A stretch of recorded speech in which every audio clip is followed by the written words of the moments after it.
این همه لشکر آمده. گوش بده.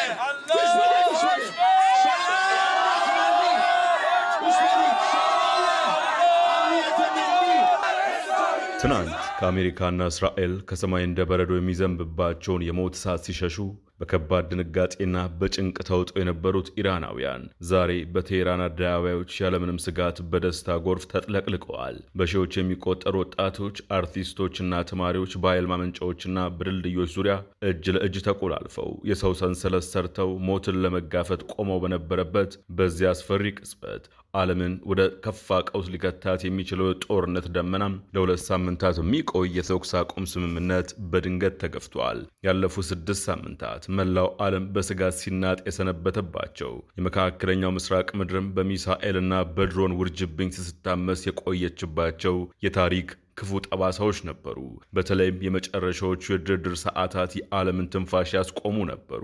ፕሬዝዳንት ዶናልድ ትራምፕ አንድ ሙሉ ስልጣኔ ዛሬ ምሽት ይጠፋል በማለት ሰነዘሩትና እንደ ጦር ወንጀል ሊቆጠር የሚችለው የሲቪል ተቋማትን የማውደም ዛቻም ቀጠናውን ወደማይመለስ ጥፋት አፋፍ ላይ አድርሶት ነበር። ይሁንና ትናንት የካርክ ደሴትን በቦምብ ስትደበደብ የነበረችው አሜሪካና ድልድዮችን ስታፈራርስ የነበረችው እስራኤል ዛሬ ለዲፕሎማሲያዊ መስኮቱ ዕድል ሰጥተዋል። ይህ እንዲህ እንዳለ ፕሬዝዳንት ዶናልድ ትራምፕ የተደረሰውን ስምምነት 100% የተሟላ ድል ሲሉም በድል አድራጊነት ቢገልጹትም በዋሽንግተን ኮንግረስ ውስጥ ግን ውጥረቱ አልበረደም። ዲሞክራቶች ትራምፕ ህገወጥ ጦርነት ውስጥ ገብቷል በሚል ከስልጣን እስከ መውረድ የሚደርስ የክስ ድምፅ እያሰሙ ሲሆን፣ የሪፐብሊካን አጋሮቻቸው ደግሞ ስምምነቱን በጥርጣሬያን እየተመለከቱት ይገኛሉ።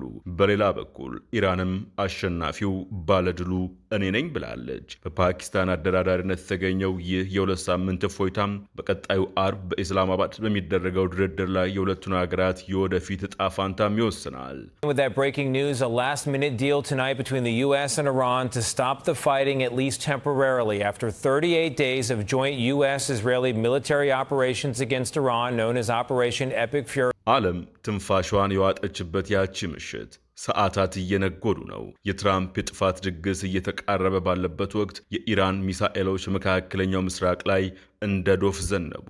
ከዚያም 90 ደቂቃ ባልሞላ ጊዜ ውስጥ ትራምፕ ትሩዝ ሶሻል ላይ ብቅ አሉ። አንድን ሙሉ ስልጣኔ ያጠፋለሁ በማለት ይዛቱበት የጊዜ ገደብ ሊያበቃ ጥቂት ሰዓታት ሲቀሩት ከኢራን ጋር ለ2 ሳምንታት በሚቆይ የተኩስ አቁም ስምምነት ላይ በመስማማታቸው ትናንት ምሽት ዓለም እፎይታ አግኝታለች። የአሜሪካው ፕሬዝዳንት በምስራቃዊ ሰዓት አቆጣጠር ኢራን እስከ ምሽቱ 8 ሰዓት የሆርሙዝ ወሽመጥን ለመክፈት ካልተስማማች በሀገሪቱ ድልድዮችና የኃይል ማመንጫ ጣቢያዎች ላይ አስከፊ ጥቃት ለመሰንዘር ከ2 ሰዓት ያነሰ ጊዜ ብቻ ቀርቷቸው ነበር። ሆኖም በወሳኙ ውይይት እንደገና ከዛቻቸው ወደ ኋላ ፈገፈጉ። በሁለቱ ተፋላሚ ሀገራት መካከል እንደ አስታራቂ ሆና ትሰራ የቆየችው የፓኪስታን ጠቅላይ ሚኒስትር ፕሬዝዳንት ትራምፕ የፊታቸውን ቀነ ገደብ እንዲያራዝሙ ካሳሰቧቸው በኋላ ከምሽቱ 2 ሰዓት ከሩብ ገደማ የሊቀየር የሚችል ስምምነት ተስፋዎች መታየት ጀመሩ። በመካከለኛው ምስራቅ እየተካሄደ ላለው ጦርነት ሰላማዊ መፍትሄ ለማግኘት የሚደረገው ዲፕሎማሲያዊ ጥረት በጽናት በጥንካሬና በኃይል እየገሰገሰ ነው አሉ የፓኪስታን ጠቅላይ ሚኒስትር ሻህባዝ ሸሪፍ። በሁሉም ወገኖች መካከል የ2 ሳምንት የተኩስ አቁም እንዲደረግም ጥሪ አቀረቡ።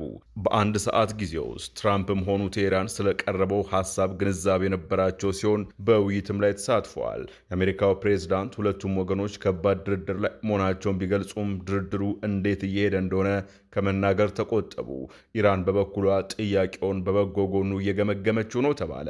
ሰዓቱ ወደ ሌሊቱ 7 ሰዓት እየተቃረበ ባለበት ወቅትም እንኳ በመካከለኛው ምስራቅ ላይ ሚሳኤሎች መውረዳቸውን ቀጥለዋል። እስራኤል፣ የተባበሩት አረብ ኤሚሬቶችና ኳታር ወደ ከተሞቻቸው የሚያምሩ በርካታ ድሮኖችን በአየር ላይ ለመምታት ተገደዋል። ይህ በእንዲህ እንዳለ የአሜሪካ ቦምብ ጣይ አውሮፕላኖች በዝግጅት ላይ ነበሩ። የጦር መሳሪያዎችን የጫነ አንድ አውሮፕላን ቀደም ብሎ በግሉስተርሻየር ከሚገኘው የሮያል አየር ኃይል RAF ፌርፎርድ ጣቢያ ሲነሳ ታይቷል። ይህም ለሌላ የቦምብ ጥቃት ዘመቻ ወደ ኢራን እያመራ እንደሆነ ተገምቷል። ከምሽቱ 4 ሰዓት ጥቂት ቀደም ብሎ CNN የአካባቢውን ምንጭ በመጥቀስ ከሁለቱ ወገኖች በቅርብ የምስራች ይጠበቃል ሲል ዘገበ። ስምምነቱ ማክሰኞ ምሽት ይጠናቀቃል ተብሎ እንደሚጠበቅም አከለ። በመቀጠልም የጊዜ ገደቡ ሊያበቃ ባለበት በአስገራሚ መጨረሻ ሰዓት የአሜሪካው ፕሬዝዳንት የተሳካ ድርድር ከተካሄደ በኋላ ከገደል አፋፍ ላይ ተመልሰዋል። ከሌሊቱ ከሌሊቱ 5 ሰዓት ከ32 ደቂቃ ላይ ቀነ ገደቡ ሊያበቃ 90 ደቂቃ ባልሞላ ጊዜ ውስጥ ቴሄራን የሆርሙዝ ወሽመጥን ሙሉ በሙሉ የምትከፍት ከሆነ ያሰቡትን አስከፊ ጥቃት ለ2 ሳምንታት ለማቆም መስማማታቸውን ትራምፕ በትሩዝ ሶሻል ገጻቸው ላይ አስታወቁ። ከኢራን በኩል ለተኩስ አቁም ምንም አይነት ፍላጎት ባልታየበት ወቅት ትራምፕ የኢራን ጠቅላላ ስልጣኔ ይጠፋል ሲሉ አስጠንቅቀው ነበር። ነገር ግን ፓኪስታን የተኩስ አቁም ስምምነት እንዲደረግ ጥረት በምታደርግበት ወቅት ኢራን ጦርነቱን ለማቆም የሚያስችል ባለ 10 ነጥብ የውሳኔ ሀሳብ ማቅረቧን ትራምፕ ገልጸዋል። ፕሬዝዳንቱ በማህበራዊ ሚዲያ ባስተላለፉት መልእክት እንዲህ አሉ። ከፓኪስታኑ ጠቅላይ ሚኒስትር ሻህባዝ ሻሪፍና ከፊልድ ማርሻል አሲም ሙኒር ጋር ባደረጉት ውይይት መሰረት እንዲሁም ዛሬ ምሽት ወደ ኢራን ሊላክ የነበረው አጥፊ ኃይል እንዲቆይ በጠየቁት መሰረት የኢራን እስላማዊ ሪፐብሊክ የሆርሙዝ ወሽመጥን ሙሉ በሙሉ በአፋጣኝና በሰላማዊ ሁኔታ ለመክፈት የምትስማማ ከሆነ በኢራን ላይ የሚሰነዘረውን የቦምብ ድብደባና ጥቃት ለ2 ሳምንታት ለማቆም ተስማምቻለሁ። ይህ በሁለቱም ወገኖች የሚደረግ የተኩስ አቁም ይሆናል። ይህን ለማድረግ የቻለውን ሁሉንም ወታደራዊ ግቦቻችን አስቀድመን ስላሳካንና ካሰብነው በላይ ስለፈጸምን ነው። እንዲሁም ከኢራን ጋር ዘላቂ ሰላም ለማውረድና መካከለኛው ምስራቅ ሰላምን ለማስፈን የሚያስችል የመጨረሻ ስምምነት ላይ ለመድረስ ረዥም ርቀት ተጉዘናል። ከኢራን ባለ 10 ነጥብ የውሳኔ ሀሳብ ደርሶናል። ይህም ለድርድር የሚያገለግል ተግባራዊ መሰረት እንደሆነ እናምናለን። ቀደም ሲል በአሜሪካና በኢራን መካከል ውዝግብ የነበረባቸው ነጥቦች በሙሉ ማለት ይቻላል ስምምነት ላይ ተደርሶባቸዋል። ነገር ግን ይህ የ2 ሳምንት ጊዜ ስምምነቱ እንዲጠናቀቅና ፍሬ እንዲያፈራ እድል ይሰጣል አሉ። ኢራን የተኩስ አቁም የውሳኔ ሀሳቡን የተቀበለችው ፓኪስታን ከፍተኛ ዲፕሎማሲያዊ ጥረትና በመጨረሻው ሰዓት በቻይና ጣልቃ ገብነት መሆኑን የቴሄራን ባለስልጣናት ለኒውዮርክ ታይምስ ገልጸዋል። የተኩስ አቁሙ በጠቅላይ መሪው አያቶላ ሙሽታባ ካሚኔ መጽደቁን በሚቀጥሉት 2 ሳምንታት ውስጥ በወታደራዊ ቅንጅት የፋርስ ባህረ ሰላጤ ጠባብ መውጫ የሆነውን የሆርሙዝ ወሽመጥን ለመክፈት መስማማታቸውን ተናግረዋል። የኢራን ከፍተኛ ብሔራዊ ደህንነት ምክር ቤት ከአሜሪካ ጋር የሚደረገው ድርድር ከአርብ ጀምሮ በኢስላማባድ እንደሚካሄድ ገልጾ ሆኖም ንግግሩ ጦርነቱ አብቅቷል ማለት አይደለም ሲል አስጠንቅቋል። ምክር ቤቱ አክለውም በጠላት በኩል ጥቃቅን ስህተት እንኳ ቢፈጸም በሙሉ ኃይላችን ምላሽ እንሰጣለን ሲል ዝቷል። የዋይት ሀውስ ባለስልጣናት በኩላቸው እስራኤልን በጊዜያዊ ተኩስ አቁም መስማማቷን ገልጿል።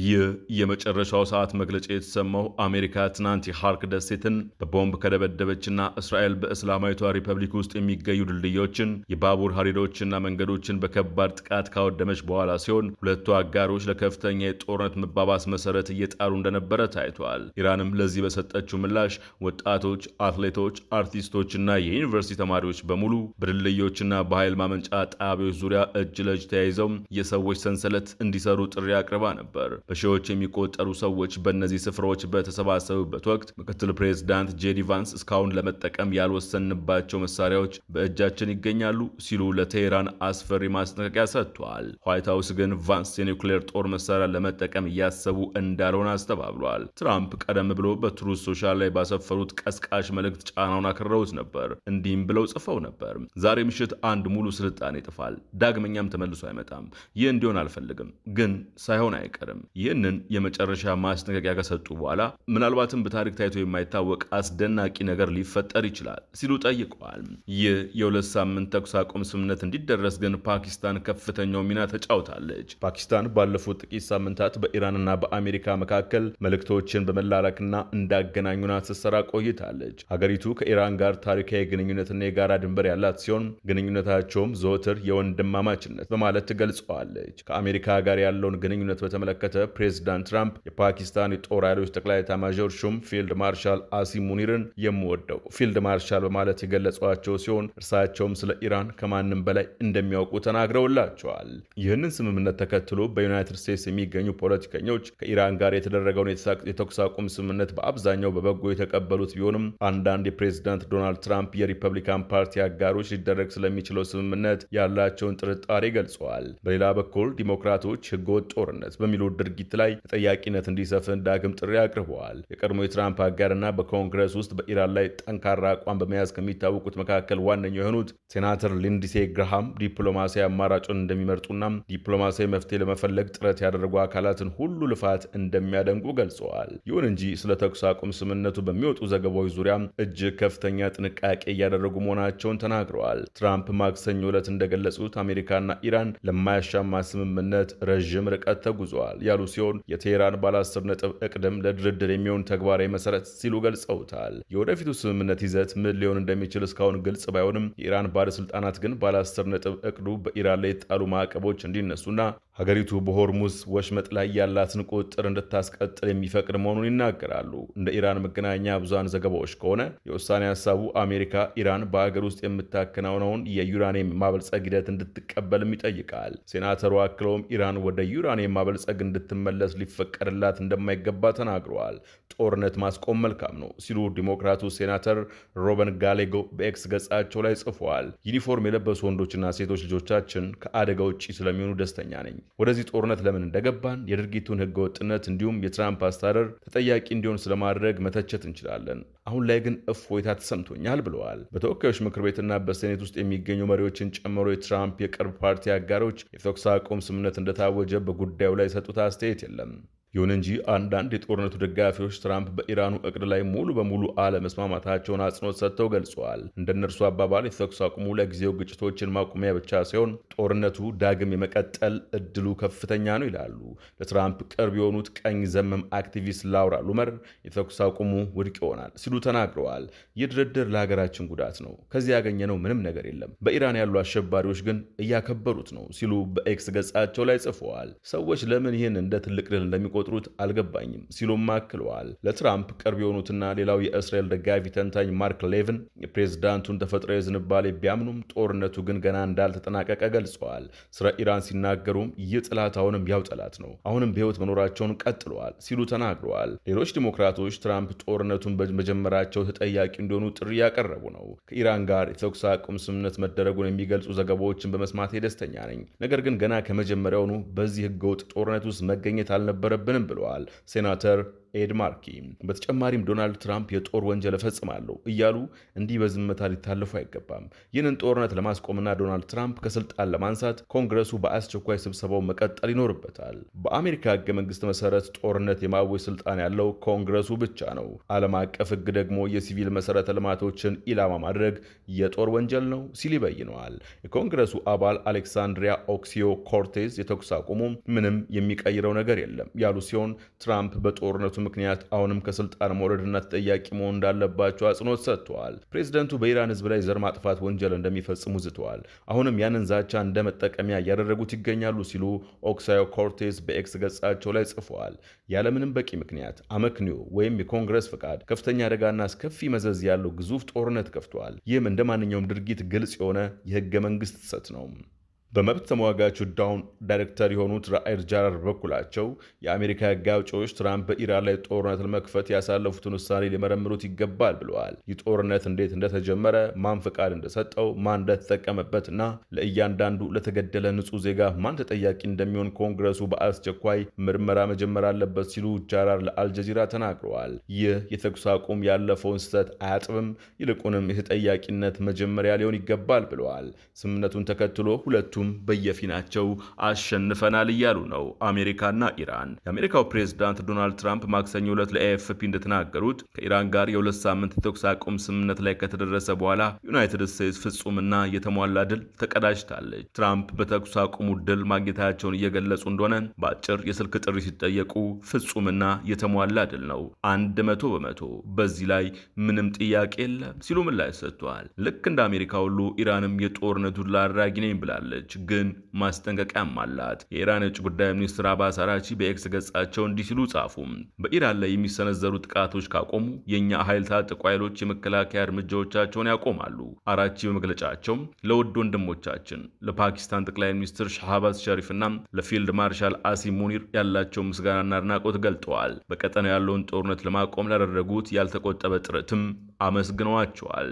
ትራምፕ የተኩስ አቁሙን ካወጁ ከጥቂት ሰዓታት በኋላ የእስራኤል ጠቅላይ ሚኒስትር ቤንያሚን ኔታንያሁ ኢራን በአፋጣኝ የባህር መንገዶችን የምትከፍት እንዲሁም በአሜሪካ በእስራኤልና በቀጣናው ሀገራት ላይ የምታደርገውን ጥቃት ሁሉ የምታቆም ከሆነ ፕሬዚደንት ትራምፕ በኢራን ላይ የሚሰነዘሩ ጥቃቶችን ለ2 ሳምንት ለማቆም ያሳለፉትን ውሳኔ እስራኤል ትደግፋለች ብለዋል። መግለጫቸው አክሎም የተኩስ አቁሙ ሊባኖስን አይጨምርም ያለ ሲሆን እስራኤል በዚያ የምድር ጦር እንዳላት ይታወቃል። ኔታንያሁ በትራምፕ የውሳኔ አሰጣጥ ሂደት ውስጥ ምን ያህል ተሳትፎ እንደነበራቸው እስካሁን ቢያንስ ግልጽ አይደለም።